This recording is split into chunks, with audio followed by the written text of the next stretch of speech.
Hello mga kainday! Another day, another vlog of cooking ulam serye. Ayan mga kainday, simple lang ang ulam natin kanina. I-share ko lang sa inyo ang aking pagluluto ng eggplant with egg. Ayan. Nilaga lang natin yung eggplant dyan mga kainday. Hindi na natin siya inihaw para hindi siya masyadong matagal. Para mas madali siyang lumambot.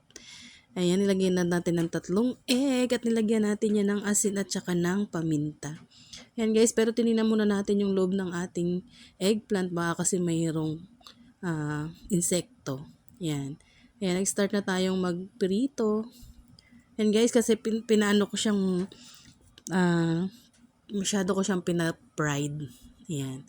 Fried natin yan. At dalawang luto tayo dyan mga kainday kasi medyo na marami yung ating nailagang talong. Yan ang ating ulam. Simpleng ulam.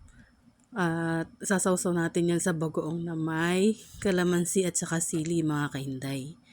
Yan, perfect na yan ang ating pananghalian. Ayan, simpleng-simple lang at madali naman nating maluto.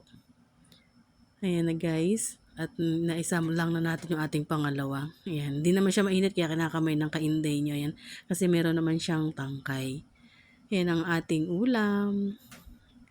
At solve na tayo dyan. At syempre may natira tayong tinapa kanina. Sinabay na rin natin yan. Ayan. Ayan na guys ang ating ulam. Diba minodel-model pa. Yan, it's so yummy. Busog na tayo dyan. Thank you for watching. Maraming salamat sa suporta. Yan na po ang ating lunch. Ang simpleng torta. Tortang